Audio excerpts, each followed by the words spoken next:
महंगाई बड़ी ज़ोर की हो गई, गरीब आदमी की आजमाइश बढ़ गई। हमेशा महंगाई से गरीब लोग मुतासिर होते हैं। अमीरों की तो चीज़ें महंगी हो जाती हैं, वो तो सिंगल उन्होंने जमा की होती हैं, महंगी होती हैं तो डबल में बेचते हैं। गरीब पिसता है। लेकिन दुख की बात यह है कि हम एक दूसरे का साथ नहीं देते। मकरूज़ ज़हनी अज़ियत का शिकार है। 3 दिन है ना ईद के, तो एक जोड़े से भी गुजारे जा सकते हैं। हमने इस ईद पे कोशिश करनी है कि हमारी गली में, हमारे मोहल्ले में, हमारे दाएं बाएं थोड़ा सफ़र करें, बच्चों को देखें, सरकारी स्कूल से निकलते बच्चों को देखें, मसाजिद मदारस से निकलते बच्चों को देखें। हम ना एक एक दो दो का साथ दें। ये जितनी सियासी जमातें काम कर रही हैं, जिनकी हुकूमत थी, जिनकी है, पता नहीं कल किसकी आएगी। मैं तो ज़ाती तौर पर इनसे पूरा मायूस हूँ। मुझे तो नहीं लगता कि जितने लोग आज तक हुकूमत कर चुके हैं, बार बार आते हैं या पिछली हुकूमत गई है, इनके पास कोई प्लान ही नहीं है। ये तो बेचारे एक दूसरे की टांगें खींचने के अलावा ना कुछ कर सके हैं, ना उम्मीद है कुछ करेंगे। लेकिन गरीब की तकलीफ़ बढ़ गई है।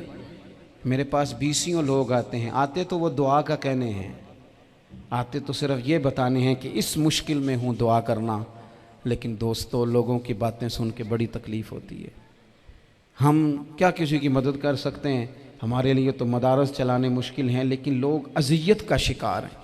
ज़हनी कर्ब के नीचे लोग आ गए। इतनी बड़ी अज़ियतें खड़ी कर दी गई हैं। थोड़ा थोड़ा देखो, 2 का खाना 3 भी तो खा ही सकते हैं ना, 3 का खाना 4 भी तो खा ही सकते हैं ना। मेरे महबूब ने हमें ये नहीं कहा था ज़्यादा गोश्त पकाना, बल्कि रसूल पाक ने तो रंग ही बड़ा सादा दिया है। करीम ने फरमाया, आयशा शोरबा ज़रा ज़्यादा कर लो, पड़ोसियों को भी सालन दे देंगे। थोड़ा शोरबा ज़्यादा कर लो, इसी को बढ़ा लो, थोड़ा शोरबा बढ़ा लें, थोड़ा थोड़ा एक दूसरे की मदद करें, दस्त शफ़क़त रखें। गलियों में सुनसान लोग, अब तो लोग एक दूसरे से दुख भी नहीं कहते, वो कहते हैं देना किसी ने है कुछ नहीं, और तमाशा अलग से बन जाएगा। दोस्तों, हमने खुद एक दूसरे का हाथ बटाना है। जो लोग साहिब सरबत हैं, देखो, एक ही बाप की औलाद होती है, एक को अल्लाह बड़ा नवाज देता है, 2-3 कमज़ोर रह जाते हैं। उसको चाहिए वो दूसरों पे दस्ते शफ़क़त रखे। एक गली में सारे लोग एक ही कबीले के, एक ही इलाके के, एक आगे निकल गया है, उसे चाहिए वो दूसरों का ख्याल करे। ये ज़रूरी नहीं कि सामने वाला आपका शुक्रिया भी अदा करे। हज़रत आयशा सिद्दीक़ा रज़ी अल्लाह तआला अन्हा, अम्मा जी एक कनीज़ रखी हुई थी, हज़रत उस्मान गनी ने दी थी कि आपकी खिदमत करेंगी। तो वो कनीज़ कहती है कि अम्मा जी तो मेरी भी रोटियां पका देती थी, वो तो मेरे लिए भी खाने का एहतमाम कर देती थी। लेकिन कोई दरवाज़े पे अगर मांगने आता तो हज़रत आयशा सिद्दीक़ा मुझे कहती इसे खैरात दे आओ। तो मैं कहती अम्मा जी ये काम तो लोग दौड़ के करते हैं और आप ये मुझे कह रही हैं मैं कर दूं? तो हज़रत आयशा फरमाती जब कोई बंदा किसी को देता है तो वो शुक्रिया अदा करता है। मैं चाहती हूँ वो शुक्रिया भी तेरा ही अदा कर जाए, मैंने जो अजर लेना है वो रब की बारगाह से लेना है।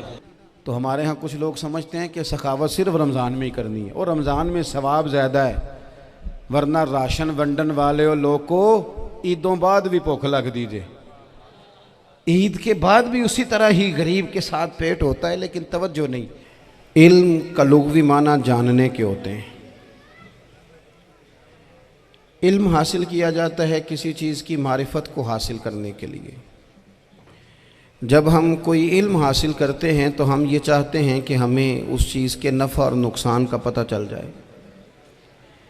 और जब हम दीनी इल्म हासिल करते हैं तो उसका मकसद ये होता है कि हमें रज़ाइल और खसाइल इन दोनों की खबर हो जाए। खैर क्या है, शर क्या है, उसमें तमीज़ का मलका हमें नसीब हो जाए। अच्छाई और बुराई खुलकर हमारे सामने वाज़े हो जाए, ये मकसूद होता है इल्म से। इल्म से, तालीम से मकसद ज़्यादा बातें करना नहीं होता। एक आदमी बहुत ज़्यादा बातें करता है तो शायद बड़ा आलिम है, एक शख्स बहुत ज़्यादा गुफ्तगू करता है तो उसके पास मालूमात ज़्यादा, ऐसा नहीं। बल्कि हज़रत अब्दुल्ला इब्न मसूद रज़ी अल्लाह तआला अन्हु से जब किसी ने पूछा था कि बड़ा आलिम कौन होता है, तो आप फरमाने लगे जो रब से ज़्यादा डरे वो बड़ा आलिम है। और दलील उन्होंने ये दी कि अल्लाह करीम ने कुरान मजीद में फ़रमाया है कि इन्नमा यख्शल्लाह मिन इबादिहिल उलमा, अल्लाह के बंदों में से जो आलिम हैं वो रब से डरते हैं। तो दीनी तालीम, उसकी मालूमात हासिल करने की कोशिश करें, सही करें। कुरान मजीद की एक आयत करीमा का कुछ हिस्सा जो मैंने तिलावत किया, उसमें अल्लाह करीम ने फ़रमाया अपने महबूब से, कहा वकुर रब्बि ज़िदनी इल्मा, ए महबूब आप मेरी बारगाह में ये दुआ मांगें, आप ये अर्ज़ करें कि ए रब मेरे इल्म में इजाफ़ा कर दे, ए मालिक मेरे इल्म में इजाफ़ा कर दे। बहुत सारी चीज़ें ऐसी होती हैं जिनकी ज़्यादती ठीक नहीं होती, वो ज़्यादा हो जाए तो नुकसान करती हैं, लेकिन इल्म एक ऐसी चीज़ है कि जिसके बारे में रब करीम ने कहा कि महबूब आप दुआ मांगें कि आपको ज़्यादा इल्म दिया जाए। और फिर इल्म एक ऐसी चीज़ है कि कोई भी आदमी ये दावा ना करे कि मैंने अब बड़ा हासिल कर लिया है, मेरी अब तकमील हो गई है, मैं अब मुकम्मल हो गया हूँ। जिनको अल्लाह ने गैब के ख़जानों की कुंजियाँ दी हैं ना, उनसे भी रब करीम ने कहा है कि महबूब आप दुआ करें कि मालिक मेरे इल्म में इजाफ़ा कर दे। तो जब वहाँ तक ये बात है तो फिर आम आदमी को भी चाहिए कि वो अपनी मालूमात में इजाफे का शौक़ पैदा करे। और तीसरी बात ये कि जो हुजूर के इल्म शरीफ पर बात करते हैं वो भी इस आयत से सीखें कि हुजूर का इल्म तो हर रोज़ रब उसमें इजाफ़ा फरमा रहा है, तो हर रोज़ इजाफ़ा हो रहा है। वलल आखिरतु खैरुल लका मिनल ऊला, हर रोज़ तरक्की हो रही है हुजूर के इल्म शरीफ की भी। तो हमारे यहाँ ज़्यादातर लोग बात इसलिए सीखते हैं कि मैं कोई कहीं से मसला सीखूँगा फिर जाके अपनी मस्जिद के इमाम को तंग करूँगा कि वहाँ तो मैं ये सुन के आया हूँ तो यहाँ ये काम क्यों नहीं होता। मैं कोई बात सीखूँगा तो फिर मैं उससे बहस का दरवाज़ा खोलूँगा। इल्म का मतलब ही अपने आप को संवारना है। मालूमात हासिल करने का मतलब ये कि आपके अमल में पुख्तगी आए, आपके किरदार में पुख्तगी आए, आपने जो सीखा है आप उसके मुताबिक अपने आप को ढालें। मुस्लिम शरीफ में मौजूद है, नबी पाक सल्लल्लाहु अलैहि वसल्लम ने दुआ मांगी है, ए अल्लाह मैं उस इल्म से तेरी पनाह मांगता हूँ जो इल्म तो हो पर नफ़े वाला ना हो। जिस बंदे के इल्म ने उसे नफ़ा नहीं दिया, वो कुछ सीख नहीं सका उससे, तो उसका इल्म किसी को क्या नफ़ा देगा। जब खुद से उसने, और सूफिया किराम तो फरमाते हैं कि जो लोग बड़ी मालूमात हासिल कर लें, बड़ी बातें सीख लें, पंचायत में किसी को बोलने ना दें, घर में किसी को बोलने ना दें। बहुत सारे लोग तो उलमा को भी मशवरा देते हैं, बड़ी बातें करे, लेकिन अमल के लिहाज से बंदा ज़ीरो हो तो अहले दिल फरमाते हैं उसकी सोबत से बचो। उसे बड़ा पता है, बड़ी बातें आती हैं, बड़ी बातें आती हैं, बड़ी बातें करता है, लेकिन गुफ्तगू की हद तक तो बहुत बड़ा है, अमल के मामले में सिफर है। बहुत सारे लोग मस्जिद के हुजरे में मीटिंग हो रही होती है और वो लंबी लंबी दलीलें और मशवरे दे रहे होते हैं, नमाज का टाइम आ जाए तो उठ के चले जाते हैं, कहते हैं मैं अपने महल्ले दी मसीतें पढ़नी है। कईयों को काम याद आ जाता है। फरमाया कि शख्स के पास मालूमात बड़ी हों लेकिन अमल के मामले में बंदा ज़ीरो हो तो उसे बचना क्यों? इसलिए कि अगर पढ़ा लिखा आदमी बेअमल हो ना तो वो अपनी बेअमली पर भी दलीलें पेश करता है। वो कहता है मैं ये काम नहीं करता तो ये मेरे पास दलील है। वो तो बेअमली को भी मुज़य्यन कर देगा माज़अल्लाह। तो दीनी तालीम एक तो हासिल इसलिए करें कि हमने अपने आप को संवारना है, और दूसरा इल्म का शौक़ तबीयत में हो। देखे ना, अल्लाह के हबीब सल्लल्लाहु अलैहि वसल्लम ने फरमाया है कि जो इल्म के रास्ते पे चल पड़ा वो जन्नत के रास्ते पे चल पड़ा है। जुमों में, महफिलों में कानों के जायके के लिए ना आए, इसलिए आए कि मेरे इल्म में, मेरे अमल में ये कोई इजाफे की बात बनेगी, मैं कोई नसीहत हासिल करूँगा तो मेरे दिल का जंग उतरेगा। हमारे यहाँ लोग मज़े के लिए आते हैं और आजकल लोग फ़ोटो के लिए आते हैं। इन दो कामों से निकल कर खालिस इस्लाह की नीयत से इल्म का शौक़, हमारे यहाँ तेज़ी से एक हरकत की गई, उलमा का वक़ार ख़राब किया गया और लोगों को दीनी उलूम से दूर किया गया। और इसमें बाज़ बेचारे वाइज़ीन और खुतबा ने भी किरदार अदा किया जब जाली पीर की तारीफ़ें खोल के की, और उसे पता नहीं कहाँ तक ये स्टेज होते हैं ना, इनमें कोई बंदा अच्छा लगे भी तो उसके लिए दुआ करनी चाहिए, तारीफ़ें नहीं करनी चाहिए। तारीफ़ें उसका कोई फ़ायदा नहीं है, उसको, उस बंदे को तो दुआ का फ़ायदा है। अगर आपको अच्छा लग रहा है तो उसे दुआ दें, उससे ज़्यादा कुछ नहीं करें। और हमारे यहाँ जनाब वो नकीबे महफिल बेचारे की शामत आ जाती है अगर तारीफ़ें थोड़ी करे तो, कहते हैं इन्हों तो ना ही नहीं लेना होता। वो भाई इसके नाम लेने से आपका कद ऊंचा होता है। तो इल्म और आलिम, इन दोनों चीज़ों से कौम को दूर किया गया। दीनी तालीमात का फुकदान है। जो मैट्रिक तक लोग 60-70 किताबें पढ़ जाते हैं उन्हें भी कुरान पाक ठीक से नहीं पढ़ना आता, दूर किया गया। आप मुझे बताइए, चलें एक मस्जिद ही आप देख लें, उस मस्जिद के अंदर अगर एक तरफ एक आलिम दीन मिशकात शरीफ खोल के बैठे हों, हदीस पाक का दर्स हो रहा है, या बाहर शरीयत खोल के बैठे हैं, फ़िक़ही मसाइल बयान किए, और उसी मस्जिद में एक बाबा जी जुब्बा पहन के तगड़ा सा बड़ी सी पगड़ी बांध के और 500 दाने वाली तस्बीह लेके बैठे हैं। अब एक बंदा अंदर आता है तो वो किधर जाएगा, आलिम की तरफ के बाबा जी की तरफ? वो क्यों जा रहा है भला बाबा जी की तरफ?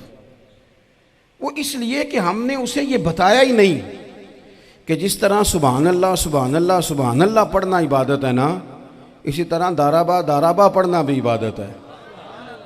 उसे हमने बताया नहीं कि जब तक इल्म के रास्ते में रहना भी इबादत है, जब तक उसे ये समझ नहीं ना आएगी कि जिस तरह वज़ाइफ की किताब पढ़ना इबादत है, इसी तरह मिशकात शरीफ पढ़ना भी इबादत है, हदीस बुखारी का दर्स लेना भी इबादत है, मुस्लिम शरीफ की अहादीस पर अपने असातिज़ा से बैठकर दुरूस पाना भी इबादत। जब तक ये पूरा मिजाज देखे ना, नबी पाक सल्लल्लाहु अलैहि वसल्लम ने फरमाया रात की एक घड़ी भर दीन सीख लेना सारी रात नफल पढ़ने से बेहतर है।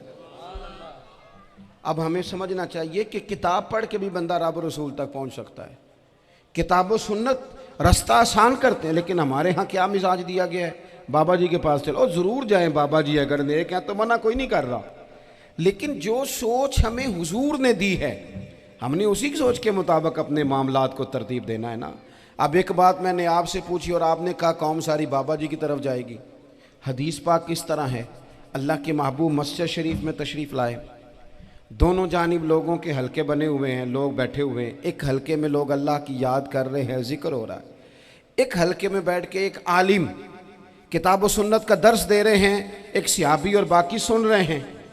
ख़ास तवज्जो करें नौजवान मेरी बात पर, रसूल करीम सल्लल्लाहु अलैहि वसल्लम दोनों के बीच खड़े हो गए और करीम ने फरमाया दोनों महफिलें खैर की हैं, दोनों ही हलके खैर के हैं।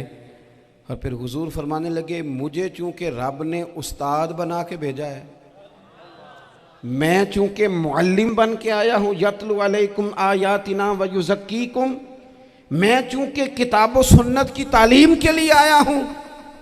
ये लफ्ज़ कहते कहते हुजूर उस जमात में बैठ गए जो दीन पढ़ और पढ़ा रही थी। हुजूर वहाँ बैठे जहाँ बात दीन की हो रही, जहाँ लोगों को अल्लाह रसूल की बात बताई जा रही। तो जुमे में वक्त पे आएँ, अपनी दीनी मालूमात मजबूत करें और अपने लिए मजबूत करें। मैं आपको बड़े दर्द से ये बात अर्ज़ करता हूँ, अगर दिन में 100 लोग मसला पूछते हैं ना शरीयत का, तो उनमें 95 लोग वो होते हैं जो तलाक का मसला पूछते हैं। वालिद साहब ने, बेटी के वालिद साहब ने 2 महीने पहले आर्डर दिया होता है फर्नीचर का। बेटे की शादी हो तो महीना पहले शेरवानी वाले को भी कहना पड़ता है, गाड़ियाँ बुक करानी पड़ती हैं, मैरिज हॉल बुक, ये सारे लवाजमात हम करते हैं। सारा कुछ किया, गाड़ी से घर बसना है, मैरिज हॉल से बसना है, फर्नीचर से बसना है, हमने सारा कुछ उनको बताया। लेकिन काश 2 घंटे बच्ची किसी मुअल्लिमा के पास जाती, बच्चा किसी उस्ताद के पास जाता, निकाह तलाक के मसले भी सीखते। मैं दावे से कहता हूं अगर हमें पता चल जाए कि 3 तलाकें इकट्ठी नहीं देनी चाहिए, क्योंकि दे दें तो हो जाती हैं, अगर हमें समझ आ जाए कि नहीं देनी चाहिए, ये मसला बयान हो, और ये वाले मसले हम महफिलों में भी नहीं बयान कर सकते, इसलिए कि लोग कहेंगे मसला तो वो बयान करेंगे जिस पे नारे लगेंगे।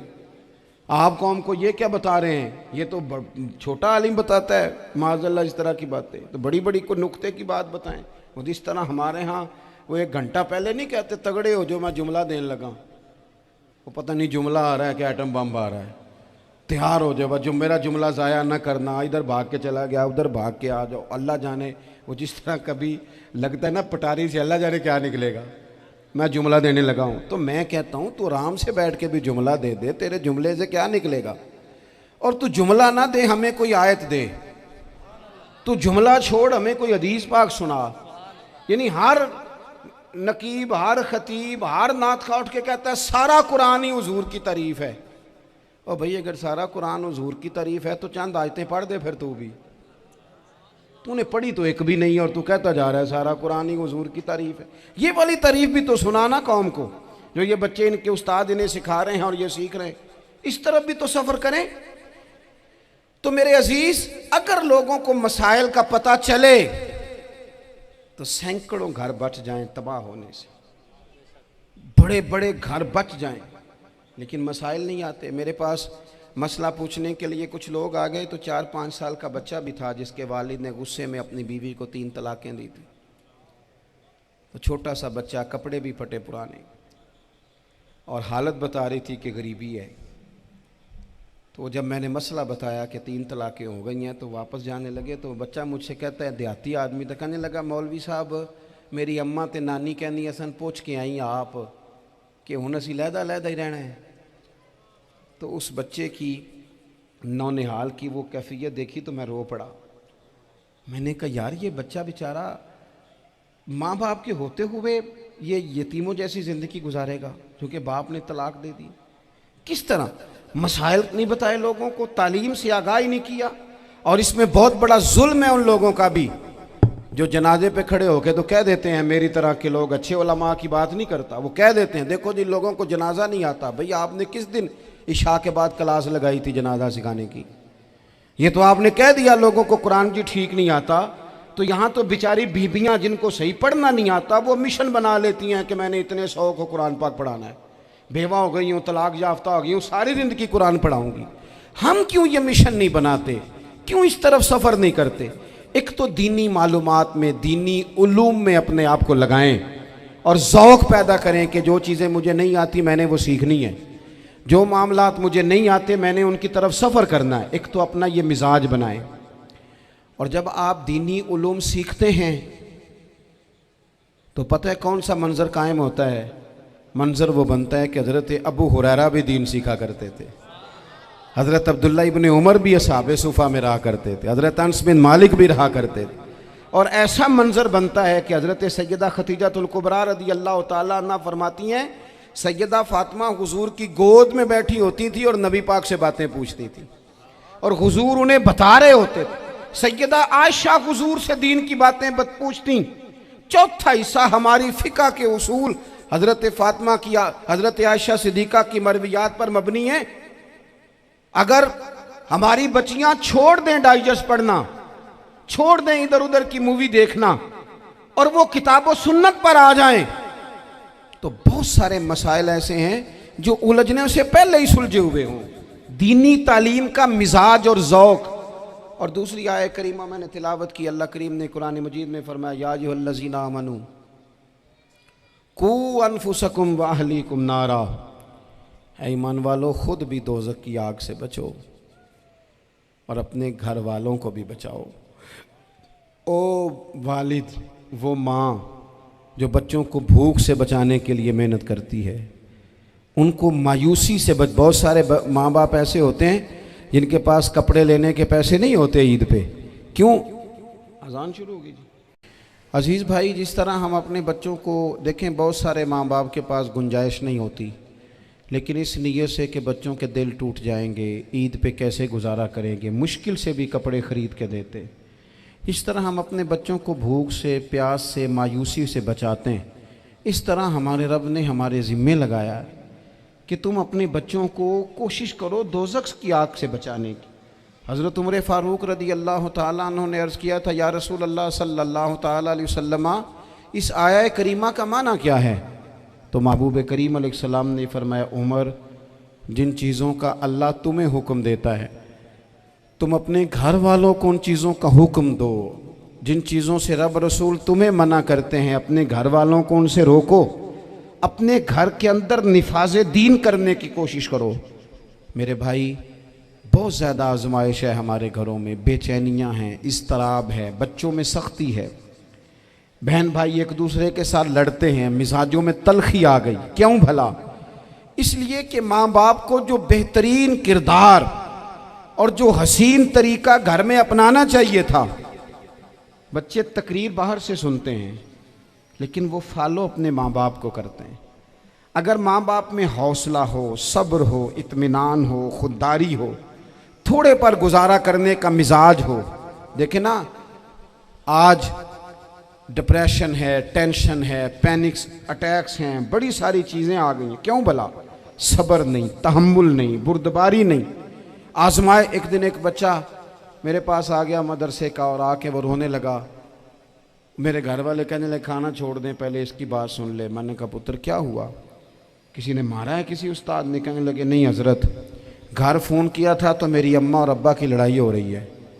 बच्चा कांप रहा है, टांगे कांप रही हैं। मैंने कहा क्या हो क्या गया तुम्हें पुत्र, लड़ाई हो रही है तो घरों में हो ही जाती है। कहने लगे नहीं, आपको पता नहीं, वो बड़ा सख्त लड़ते हैं। मेरे वालिद जब मेरी वालदा को मारने के लिए आगे बढ़ते हैं तो हम सारे चारपाइयों के नीचे छुप जाते हैं, हमें खौफ आता है, वो मंजर खतरनाक होता है। ये कौन तकलीफ दे रहा है अपने बच्चों को? यहाँ बैठे हमारे यहाँ मीलों दूर रहते थे उसके घर वाले, तो वो तकलीफ में था, तो घर में क्या कैफियत होगी? अगर हौसला हो, सब्र हो, कनात हो, अल्लाह के दिए हुए थोड़े रिस्क पर हमें राजी रहना आता हो, हमारे घरों में सुकून आए, इत्मीनान आए। हम जो ज़िंदगी बड़ी खुशी खुशी गुजार सकते हैं, हमारे मिजाजों का लालच, हमारी तबीयतों की बेराह रवी, हमारी झूठी अना का बुत, उन सारी चीज़ों को ख़त्म कर देता है। अपनी ज़िंदगी के अंदर अगर हम वो किरदार अपने बच्चों को दें, जिस किरदार में मोबाइल भी हो, जिसमें गाड़ी भी हो, जिसमें पैसे भी ला के अब्बा दराज में रखता हो, लेकिन वालिद का घर में मुसल्ला भी मौजूद हो, उसकी कोई तस्बीह भी हो, वो ये भी कहता हो कि खुदा ने अपने फजल से आज 5,000 दिया है तो इसमें 1,000 गरीबों का भी है, इसमें थोड़ा सा मैंने अल्लाह की रिजा के लिए भी रखा है। अगर कोई मुश्किल आ जाए तो वो बाप और माँ को सब्र करता हुआ देखते हो। अगर एक बाप कर बात करे तो दूसरा बर्दाश्त करता हो। खुदारा अपनी औलादों को इस अजियत का शिकार न करो। अपने घरों के अंदर वो खुददारी, वो प्यार, वो वक़ार, वो मोहब्बत, वो अंदाज। आप थके हुए हैं, कोई शक नहीं, आप बहुत सारे मसाइल का बाहर शिकार होंगे, कोई शक नहीं, लेकिन आप बाहर से थक के आए हैं। और अगर आप बाहर अपनी फैक्ट्री के मालिक हैं और दफ्तर के बड़े हैं तो घर में भी तो आप बड़े हैं ना। आपकी माँ भी तो इंतज़ार कर रही है, उसने भी तो दुखड़ा सुनाना है ना आपको। आप ये देखिए कि आपके बच्चे भी तो इंतज़ार कर रहे हैं, वो चाहते हैं कि अब्बा आके बैठे तो हम उनके सीने पे चढ़ के थोड़ा खेलें। आपकी अहलिया मुंतज़िर हैं। कुछ बातें बीवी किसी और से नहीं कह सकती, सिर्फ अपने शौहर से कहती है, लेकिन वो तो आते ही जलाल में आ गए साहब। वो कहने लगे तू बड़ी नालायक है, मैं थका मांदा आया हूं और तूने मुझे कहानी सुना दी है। वो उस खातून से शिद्दत के साथ पेश आने लगे। मेरे रसूल पाक की हयात नूर को देखो, हज़रत उम्मे ऐमन हुज़ूर की रज़ाई वालदा हैं, उनकी भी खिदमत हो रही है। हज़रत हलीमा सादी आ रही हैं तो खिदमत हो रही है।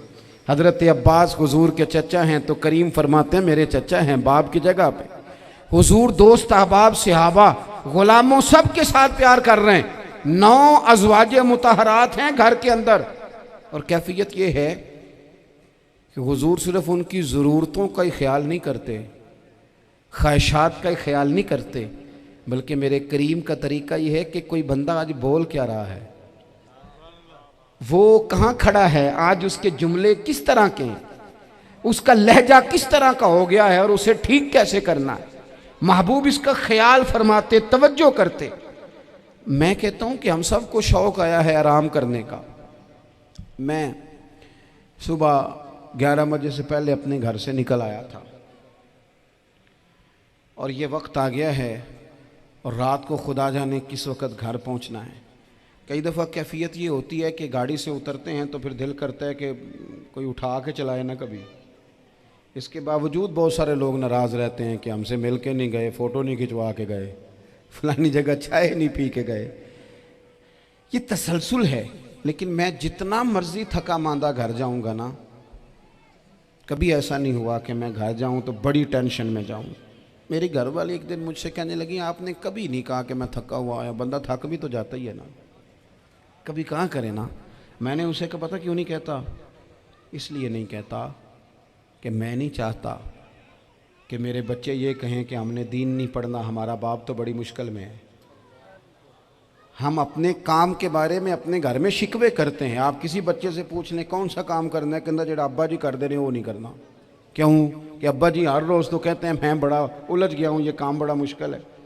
मैं चाहता हूँ कि मैं अपने बच्चों को ये बताऊँ कि पुत्र मैं तो जिधर जाता हूँ फूल ही फूल हैं, मैं तो जिधर से गुज़रता हूँ मोहब्बत ही मोहब्बत है, मैं तो जिधर से देखता हूँ दुआएं ही मिलती हैं, ताकि उनका शौक़ पैदा हो। मेरे अजीज़, आप थोड़ा सा दिल बड़ा करें। अगर आप एक की वजह से पूरा घर सुकून में आ जाता है तो आप दिल बड़ा क्यों नहीं करते?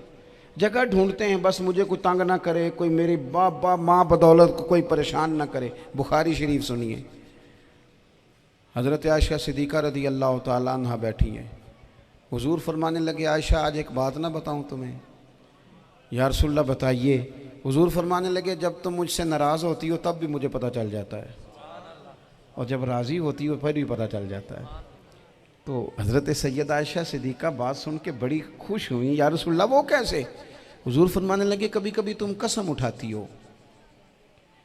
या रसूलल्लाह हाँ। फरमाया जब होती हो ना राज़ी, खुश, तो फिर कहती हो मुझे रब्बे मोहम्मद की कसम सल्लल्लाहु अलैहि वसल्लम। फिर तुम मेरे नाम के साथ रब करीम का नाम मिला के कसम उठाती हो, रब्बे मोहम्मद की कसम।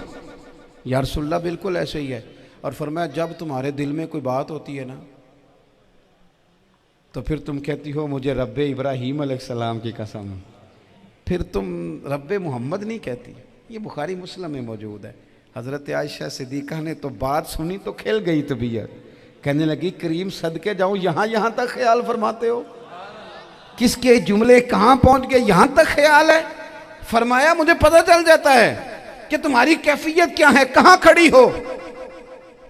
ओ भाई, हम तो अपनी माँ का भी ख्याल नहीं रखते। हमारा बाप कहाँ बेचारा खड़ा है, वो तो इंतज़ार में था कि कोई 10 मिनट मेरे पास बैठेगा, तवज्जो ही नहीं, जज्बात का ख्याल ही नहीं।